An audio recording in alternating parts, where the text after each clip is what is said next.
Good afternoon, everyone. Welcome, including those who are listening to the live stream. Afternoon, Councillor John. Good to see you there. Okay, Cabinet, we've a number of items we need to discuss today. Do we have any apologies for absence? Catherine Maybe. Thank you, Nick. As usual, do we have any declarations of interest? No.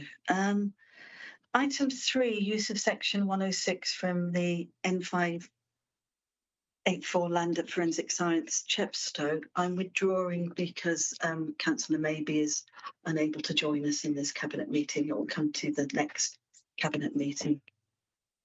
That brings us on to item 4, outcome of the statutory objection period concerning proposals to relocate and increase the capacity of ISGOL Comreg, if any. I think that's over to you, Councillor Griffiths. Thank you, Leader. And colleagues, I'm delighted to bring this report. This is a school that started back in the 1990s with a handful of pupils. And if Cabinet accepts this report, we move forward now into the creation of a school that is in premises for 420 pupils. An excellent example of the support that we are trying to provide for the development of Welsh medium education in Monmouthshire. Many of you will know that the proposal centre on the former Derry View primary site, and that school has already amalgamated with King Henry VIII School to form the new King Henry VIII 3 to 19 school. And when the new build on Old Hereford Road is complete, those two former schools will move into the new site there, leaving the site of the former Derry View School free for the Welsh school to move into. To get to that point, we've had to go through this period of statutory objections, and the proposal is now that we approve the transfer of ISGOL Gymraeg of Eni from its current site to the Derry View site. And as I say, it's great news for Welsh medium education. Among the responses that we've received during the consultation period were two from EAS and from Estin, both of which were totally supportive of the proposals.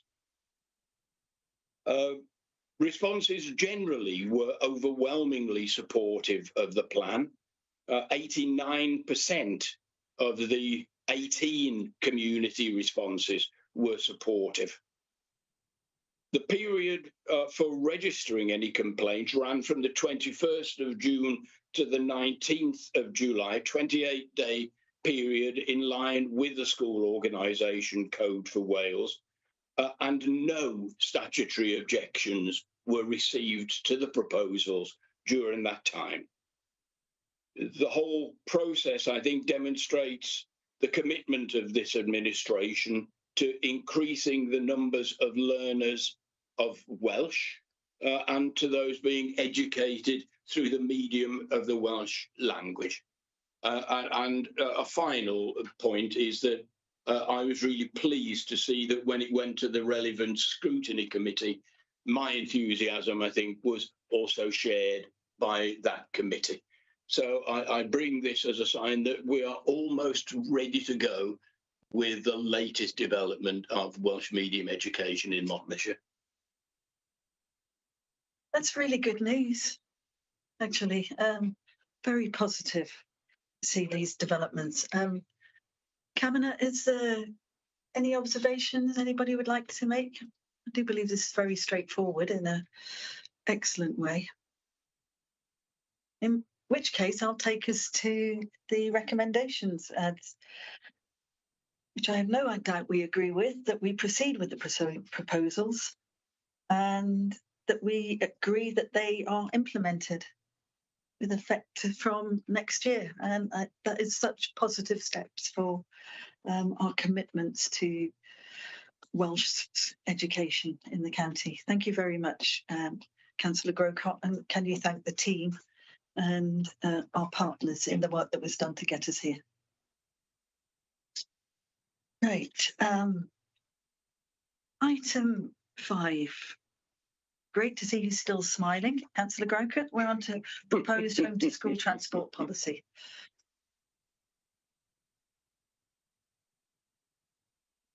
Were that this one as easy, Leader, I accept that there will be a level of controversy about moving forward with the recommendations in this report.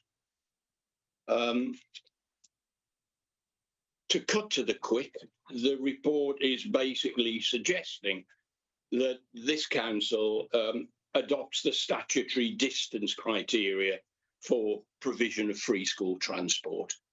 For primary learners, that will be in excess of 2 miles from home to school, and for secondary learners, it would be 3 miles. In addition to that, we are looking to expand, where we can, the offers of personal transport budgets to parents and carers, where this is the most economically advantageous option for the council. But there's been some misunderstanding here, I think, during the consultation. We're not in any sense going to try to force parents to take this option, but if they would like to receive funding to take their own children to school, if they fall within the statutory distances, then we would work with them to make that funding available to them. In the last school year, we've provided transport to over 2,800 pupils. That is at a cost, interestingly, of £2,800 for each of them. Then you add to that an additional nearly £2.5 million for ALN transport, and you can see that the costs are large and rising very, very quickly. Costs have risen steeply in recent times. We've expanded our own passenger transport units to try to mitigate that rising cost, but the majority of our contracts are still commissioned externally, and they're providing transport from taxis for individuals through to coaches for considerable numbers of pupils. The forecast cost in the current school year of providing this home to school transport is £5,726,000 for a county with a comparatively small population in British terms. For the school year 2024-25, we are estimating that £5,700,000 will rise to £8,177,000. And that in that dramatic increase will be a shortfall of £622,000. I don't like bringing these recommendations, but with these continually rising costs, bringing the future viability of providing the existing generous provision into doubt, what I'm suggesting in this report is that we fall into line with virtually every other Welsh authority, and certainly into line with the outcome of the recent Welsh Government review on home to school transport, which has not suggested making any changes in the current statutory mileage distances. For example, 19 of the 22 authorities have now adopted the 3-mile limit for secondary school mileage distance. And I take the liberty of including us in that. The only examples of authorities that are not doing the 3-mile distance already is Caerphilly and Blaenau Gwent. where I would suggest that there are very few numbers of pupils who would be at that level anyway, because of the urban nature of those authorities. For clarity, once the proposed changes to mileages are taken into account, we'll continue to use our discretionary abilities to provide transport to Welsh medium schools and to faith schools, and to provide transport for 4-year-olds in our maintained schools. So we are still using our discretion where we financially can, I think. In line with the Welsh Government's published policy, we will also continue to increase the numbers of secondary school learners who are transported on public bus services. We introduced this last year, and just to allay concern, there were doubts raised by some parents about safeguarding issues of using public services for transporting pupils. There were 12 safeguarding complaints raised in all school transport in Monmouthshire last year, and none on the use of public services. So this year's consultation on this year's policy, which has to be in place by the 1st of October, was undertaken between the 12th of July and the 23rd of August. Quite a few comments have been made that this was right up against the end of term, that it included the summer holiday period, and we could have started earlier. Let me address this one straight away. We were ready to go considerably earlier, but with the calling of the general election, our legal advice was that we could not proceed with that consultation during the period after the calling of a general election.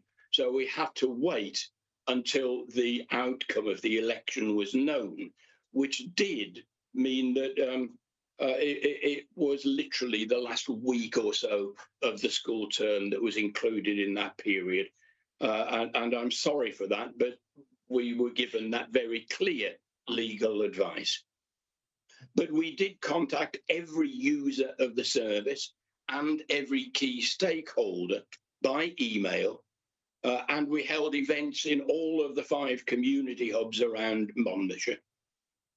And the success of this, I think, was shown that in the feedback, we received 408 responses compared to last year's 78. So the response is considerably higher this year than last.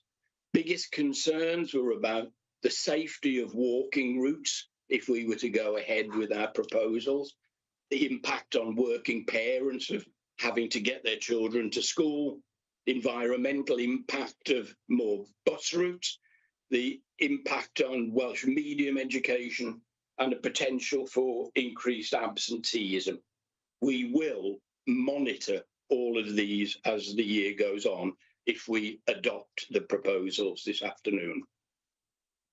However, I have to say that colleagues of mine who are the Cabinet Members for Education around the rest of Wales do not report that they have major issues arising from already operating at the statutory limits.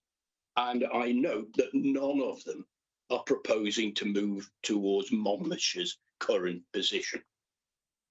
In conclusion, we've faced year-on-year reductions to the Council's budget and to the resources for supporting education in schools and in getting children to school. This will not change in the forthcoming financial year. And again, tough financial decisions will have to be taken. The proposals contained in this report bring us into line with the vast majority of Welsh councils, including all of those that, like us, are predominantly rural in nature. The changes will impact on 300 learners, but the choices are stark.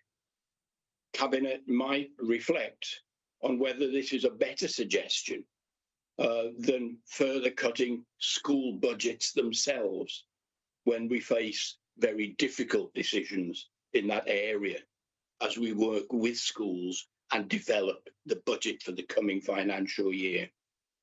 I hope, therefore, that Cabinet will look at the proposals and adapt the recommendations in the report. I would say, in conclusion, that if we implement them, we could be looking to make savings of around £700,000. That is little more than the projected deficit.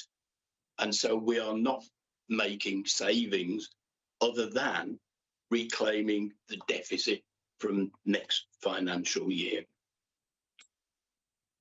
I won't say thank you, Leader, but there we are.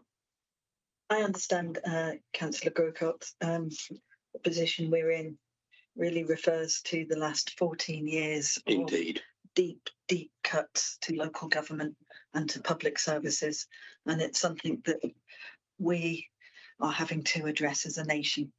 And they are very difficult and challenging decisions. But we would be lacking in our duty if we did not face these decisions, I believe. Cabinet, are there anybody who would like to respond to Councillor Grocott's report that he's brought before us?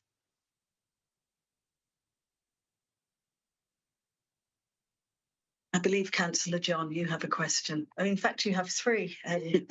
Three for the price of one. Yeah. Thank you, Leader. Afternoon, everyone. Thank you, Councillor Grocott, for the report, and appreciate quite a controversial set of proposals, and reflecting some difficult decisions in front of you. You'll recall that Monmouthshire was one of the very first councils to declare a climate emergency back in 2019. Even the most ambitious modelling in the report for the proportion of pupils that may, as a result of these proposals, walk or cycle to school instead of travelling by bus, shows a big increase in carbon emissions. How do you tally that with the administration's commitment to addressing that climate change emergency? It feels like you're doing this purely for that last point you made, to save a bit of money. I have to say, Councillor John, I preferred your question as it was written, rather than that rather rambling version of it. And I particularly like the final sentence: has the council ditched its commitments to the climate emergency to save a couple of bob? Well, I have to say, you don't look old enough to remember decimalisation to me. But in any case, it is a serious point underneath that slight levity in the way that you framed it. So in order to provide as much information as possible to inform the home to school consultation process, carbon emission modelling was undertaken using two assumptions. One was that all 300 of the learners impacted by the proposals would be taken to school by car, and the other, that primary learners who live more than 1.75 miles and secondary learners living more than 2.5 miles would travel to school by car. We don't consider these scenarios to be ambitious models, rather worst case and median scenarios. And what has not been factored into those models is the reduction in home to school transport vehicles that would be removed from our roads if we revert to statutory distances, and the resulting reduction in emissions that would arise from that. In addition, in line with the National Transport Strategy, we're prioritising the use of public transport where possible, which reduces dedicated transport vehicles and their associated emissions, and also provides an alternative method of transport for those who are not eligible for free home to school transport who are unable to walk or cycle to school. But you know, at the end of the day, when I was at school, I walked to my primary school and I cycled to my secondary school. My carbon emissions were nil. And I hope that will be the case for very many of our pupils in Monmouthshire. Thank you. I could say something in response to that, but I'll try and be nice. I'll move very quickly on to my next question. Why is it that the council is apparently content with standards for children on public buses that would never be acceptable on Monmouthshire's own fleet of buses, like lack of seatbelts, children standing, and being accompanied by complete strangers who haven't been DBS checked? You'll be aware, and I made the point in my opening remarks this evening, that last year we provided home to school transport for over 2,800 learners. That's 28% of pupils in Monmouthshire, which leaves 72% of learners who aren't entitled to free home to school transport, who already have to make their own school travel plans. And for many, that will include using a daily bus.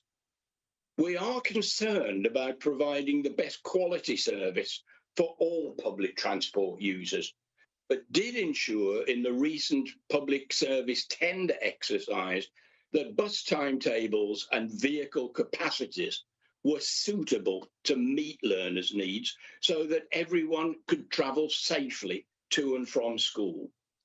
All public service vehicle operators and routes are authorised by the Traffic Commissioner and have to meet strict legal requirements. Our own passenger transport team also maintain regular contact with the operators to ensure compliance with contractual obligations. The regulations are clear, and passengers travelling on public service vehicles are able to sit or stand in line with the vehicle's specified capacity, and handrails are provided to enable passengers to stand safely if that is needed. The implementation of the 20-mile-an-hour speed restriction has also, while reducing travelling speeds, made journeys even safer. I'm sure that, Councillor John, you're not proposing that anyone wishing to use public transport should have a DBS check. And you will be pleased to know, as again I stated, that of the 12 safeguarding complaints raised in the last academic year, none of them related to the use of public transport services. Okay. Your final question. Thank you for that answer.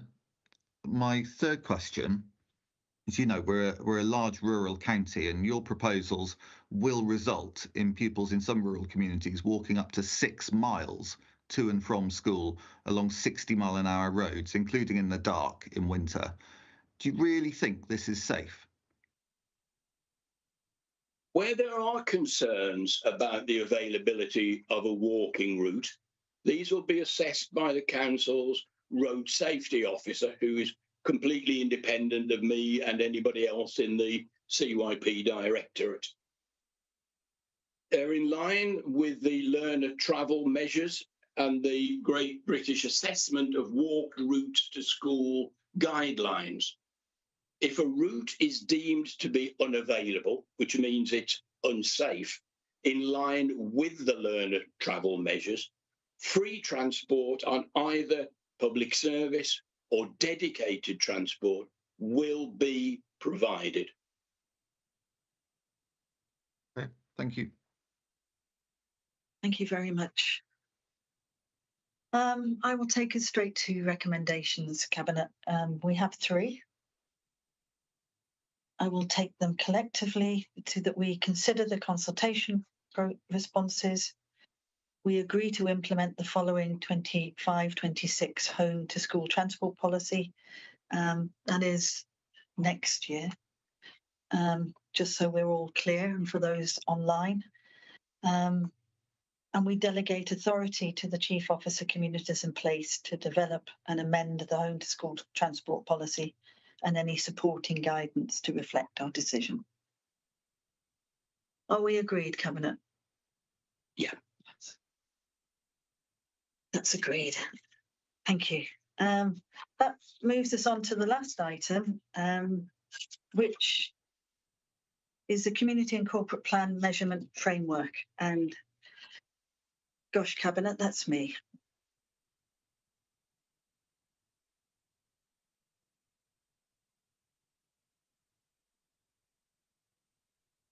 You will know, Cabinet, that the framework actually is part of our Community and Corporate Plan. And that Community and Corporate Plan, which we approved back in April 2023, sets a very clear ambition for Monmouthshire to be a zero carbon county, which supports the well-being, health and dignity for everyone at every stage of life. And when we approved that plan, we agreed that we would review and update the measurement framework and targets over the lifetime of the plan. We committed to our first review when we received the 6 months progress update back in January of this year. So we used that existing framework as part of our self-assessment, which we've just concluded and is coming to council next week. And we concluded from that it contained far too many output and process measures. And in a sense, that was a legacy of many, many years, and one of which we share with other councils across Wales, of focusing too much on output and process rather than what we actually want to see in terms of change for our residents. We also wanted more milestones in place so that we had stronger accountability to council as well as, again, our residents. We've also listened to feedback from Audit Wales, who reported that councils in Wales were not doing enough to measure service user satisfaction. Given that one of our principles is to work in partnership with our communities, this has always been an important factor to us anyway. So we're now committed to working with the WLGA to run an annual resident survey, which we are starting. And this is consistent with that desire to work with and alongside our communities. Angela will be saying more to us in Cabinet about this survey soon. For those online, obviously, Councillor Sandal. Returning to our revised measurement framework, it shows 2 columns alongside our commitments. The column 5 contains measures of process of output. Clearly, we need to do that, but alongside the milestones and timescales. And column 6 shows a mixture of impact and satisfaction measures. As previously, some of these measures are focused on long-term outcomes, things like the gap in health life expectancy, and these measures are really important. They allow us to track progress against our long-term aspirations, such as reducing inequalities and tackling climate change, but also they reinforce our ability to understand in a comparative way how we're doing with other councils in Wales and indeed across the UK. And we recognise also that we are one of many partners working towards these aspirations, and that change takes many years, and there are a number of complex and interacting factors which will enable the county and people living in it to realise that kind of outcome. We keep a close watch on them, but it's not appropriate at our level to set targets against them. Other measures show progress against activity that the council can have a direct and measurable effect, like the amount of carbon emitted from our own vehicles or the number of children looked after who are placed with in-house foster carers. We set targets against these and they are shown in Appendix 2. We've previously, when we brought the plan to council, set targets for the year 2026 to 27, the last full year before the end of the current political term. Today, I am asking you to approve the targets for new measures that have been added to the framework. These are clearly marked in the final column of Appendix 2. We will also formally endorse the targets for 2024-25, which Cabinet members have developed alongside officers from their respective service areas. And I would like to take the opportunity to thank everybody involved for the seriousness that we undertook this review. It's often not seen until we bring the data to scrutiny, quite rightly.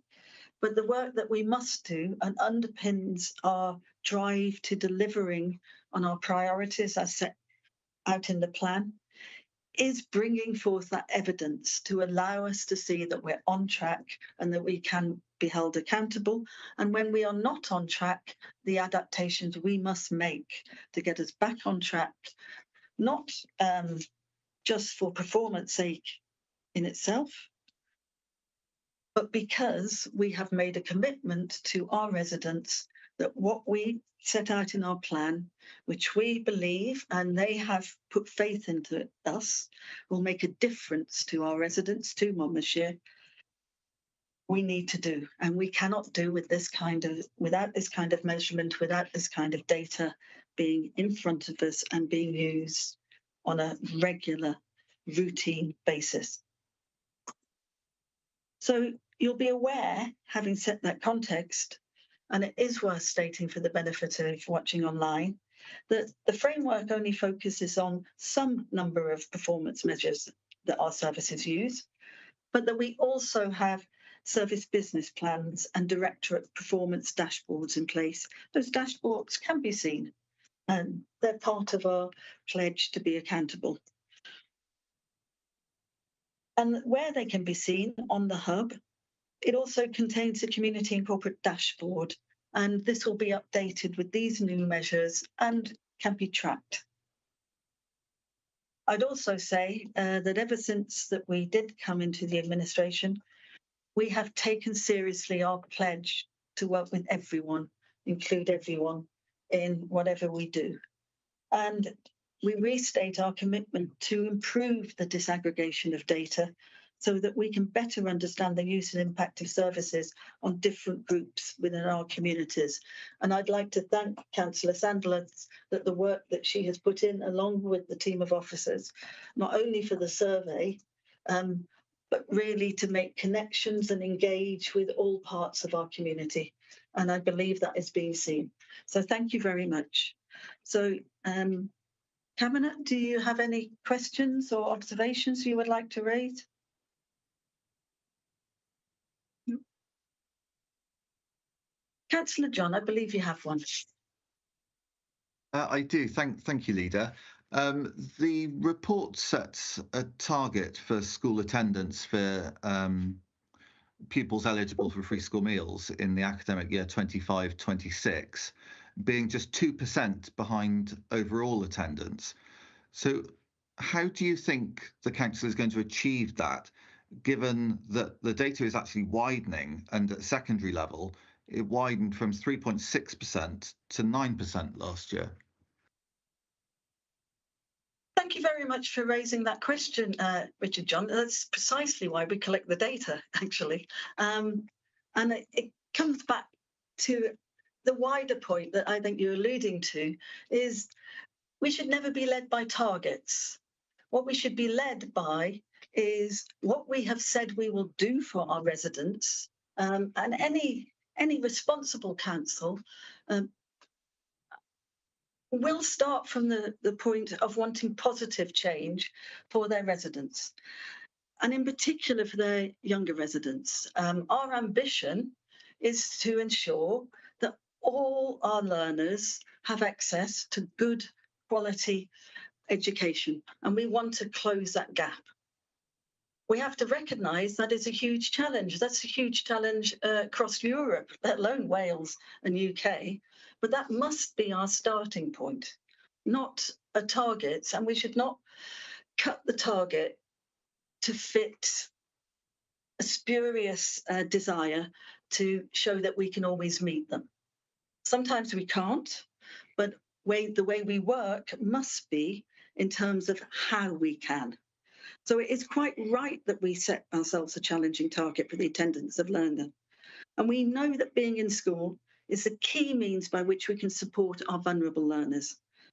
As the whole school population's attendance improves, and it is doing so in primary schools, but you quite rightly point out the challenge for secondary school, Councillor John.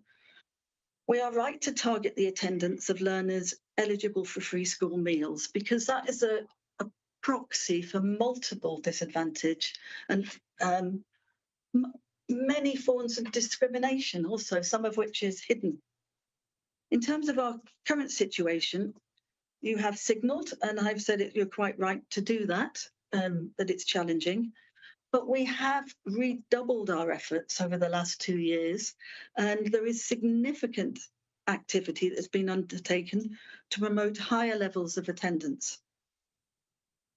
Our education welfare officers discuss free school meal pupil attendance at each school's consultation meeting and highlight individual pupils to ensure schools are regularly monitoring and tracking these pupils and putting in place supportive strategies to improve school attendance. Schools have in place regular monitoring and tracking of free school meal pupils and look at early interventions to support and improve attendance. Unfortunately, as I've already indicated, this is a cohort of learners who often experience wider challenges, and our support needs to promote their inclusion and make sure our schools focus effectively on their engagement in learning. And this is what we have been trying to do through a dedicated team. We have added support from our family liaison officers who support families to promote attendance and work closely with them in the community. It goes without saying that we are closely monitoring the changes down to the pupil, not just the school. And it will remain a focus for Monmouthshire, as it is for all local authorities against Wales. I think this is a collective effort. It's been signalled by the Welsh Government and also by our UK Government that this must be a priority. Thank you, Councillor John. Thank you. And so I will bring us to the 3 parts. There's 5 parts to the, 2 recommendations. Forgive me, Cabinet. Cabinet, we're being asked to approve the updated measurement framework and improve the updated targets attached. Are we agreed, Cabinet? Yeah. Yes. Thank you very much, everybody. That brings the meeting to a close. You're welcome. Goodbye, everybody online. Cheers. Well done, Martin.